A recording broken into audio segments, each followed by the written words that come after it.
Quer aprender mais da Palavra de Deus? Nós da 5 Pontos selecionamos a dedo os melhores livros de teologia, para te ajudar a conhecer mais de Deus e ser melhor equipado na caminhada cristã. Temos diversos livros, todos separados por temas, para você não precisar ficar horas procurando um livro sobre o assunto que te interessa. São centenas de livros, desde comentários bíblicos até fantasia cristã. Temos também Bíblias de estudo para te auxiliar no conhecimento da Palavra de Deus. Comprando pela nossa página, você ainda ajuda o canal a continuar produzindo conteúdo para você. Clica no link na descrição. Deus abençoe você e sua família. É que todo casamento é uma aliança espiritual. É uma aliança espiritual acima de tudo. E eu costumo dizer isso para todo casal que eu vou fazer o casamento, né? Vocês não estão fazendo uma aliança só entre vocês dois. Quando vocês se casam, é uma aliança entre 3. Vocês estão se comprometendo com Deus também. Por isso, no dia que vocês pensarem em romper, entendam que vocês estão rompendo com Deus também. O rompimento da aliança constitui o rompimento de uma aliança com Deus. Não existe quebra de aliança, não existe divórcio que não se constitua também de uma aliança quebrada para com o próprio Deus, porque o casamento se faz de uma aliança espiritual também. O casamento, portanto, é em primeiro lugar uma aliança espiritual, no sentido de um compromisso firmado entre 2 pessoas perante Deus.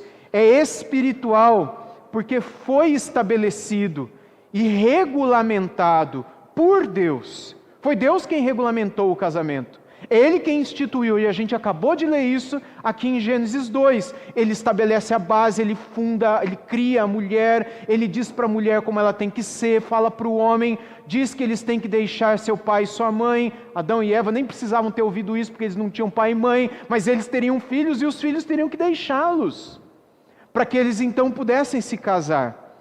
Aqui dentro dessa ideia de que casamento é algo espiritual, em primeiro lugar, não só é espiritual, mas é uma ideia divina. O casamento que é espiritual é uma ideia divina. As Escrituras nos ensinam que o que Deus ajuntou, não o separe o homem. Veja Mateus 19, o que Jesus diz, a partir do verso 6. De modo que já não são mais 2, porém uma só carne, portanto que ninguém separe o que Deus ajuntou.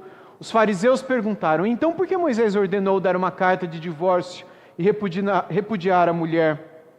E Jesus respondeu, foi por causa da dureza do coração de vocês que Moisés permitiu que vocês repudiassem a mulher, mas não foi assim desde o princípio. Eu, porém, lhes digo, quem repudiar a sua mulher, não sendo por causa de relações sexuais ilícitas, adultério, não é? E outras formas de relação sexual não permitidas por Deus, e casar com outra comete adultério. Portanto, é uma forma de adultério nós quebrarmos a aliança e casarmos com outra pessoa.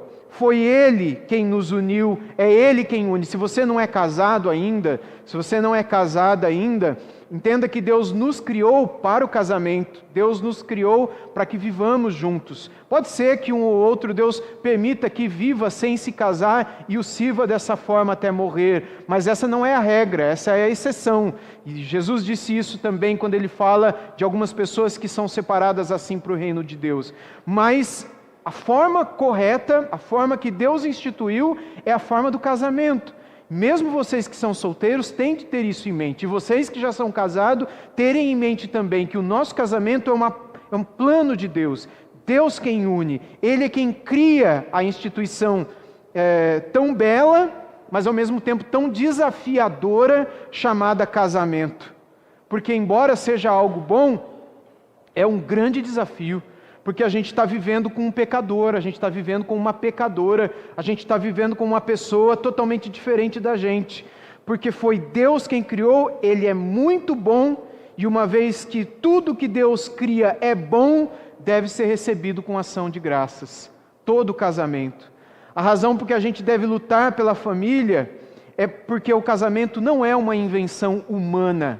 Não é algo que nós mesmos instituímos. O casamento entre um homem e uma mulher nasce no próprio coração de Deus, na mente de Deus. E isso significa que Deus leva a sério o casamento, bem como todos os aspectos espirituais que envolvem o casamento. Então o casamento, ele é espiritual, é uma aliança espiritual e ele nasce de uma ideia divina. Mas ele não só nasce de uma ideia divina, ele também possui uma orientação divina. O casamento é uma aliança espiritual feita entre 3 pessoas e também no sentido de dever ser uma instituição regulamentada por Deus, o que faz com que o casamento deva ser orientado pelo que diz a palavra de Deus. Então é Deus quem orienta o casamento. Nesse sentido, tudo que a gente precisa saber sobre o casamento, o que ele é, o que é o casamento, como deve ser o casamento, quais regras regem o casamento, está expresso na palavra de Deus. Tudo está lá. Veja o que diz 2 de Pedro, capítulo 1, versículo 3. Pelo poder de Deus nos foram concedidas todas as coisas que conduzem à vida e à piedade, pelo pleno conhecimento daquele que nos chamou para a sua própria glória e virtude. Então veja que pelo poder de Deus nos foram concedidas todas as coisas que conduzem à vida e à piedade, inclusive no que tange ao casamento. Deus nos deu sabedoria para que nós soubéssemos de tudo. Na palavra de Deus, a gente encontra todas as diretrizes a respeito do verdadeiro sentido do casamento. A gente pode perceber, de acordo com a palavra, que a figura central de um casamento sadio é Cristo. Cristo tem que ser a figura central. Um casamento maduro tem Cristo como coluna. É um casal que busca Cristo junto. É um casamento que busca Cristo junto. Se não tiver Cristo como referência, o casamento está fadado ao fracasso. Veja o que diz Mateus 7, 24 a 27. Todo aquele, pois, que ouve as minhas palavras e não as pratica, será comparado a um homem prudente que construiu sua casa sobre uma rocha, e as pratica, não é? Caiu a chuva, transbordaram os rios, sopraram os ventos, bateram com força contra aquela casa, e ela não desabou, porque tinha sido construída sobre a rocha. E todo aquele que ouve essas minhas palavras e não as pratica, será comparado a um homem insensato que construiu a sua casa sobre a areia. Caiu a chuva, transbordaram os rios, sopraram os ventos e bateram com força contra aquela casa, e ela desabou, sendo grande a sua ruína. E por quê? Porque não foi construída sobre a rocha, e quem é a rocha? A rocha é Cristo. Então, para que Cristo seja a base do nosso casamento, a sua palavra tem que ser central no nosso casamento. Nós precisamos ter a palavra de Deus na nossa família. A comunhão do casal tem que estar estabelecida e dentro da palavra de Deus. Isso significa que o casal deve ter momentos de oração juntos, deve ter momentos de conversar de vez em quando sobre a palavra de Deus. Isso não significa que eles precisam todo dia ler a Bíblia juntos. Se puderem fazer isso, ótimo, mas se não fizerem, de vez em quando, ou pelo menos que reflitam diante dos desafios da vida a respeito do que a Bíblia teria a dizer a nos orientar com relação a esses desafios. Tem um desafio com relação ao filho, como é que a gente orientaria à luz da palavra de Deus? Tem um desafio com relação a uma decisão no trabalho, como é que a gente pensaria isso à luz da palavra de Deus? Tem uma decisão difícil com relação a um problema com um parente, como é que a gente resolve esse problema com esse parente à luz da palavra de Deus? Trazer a palavra para o centro o tempo todo.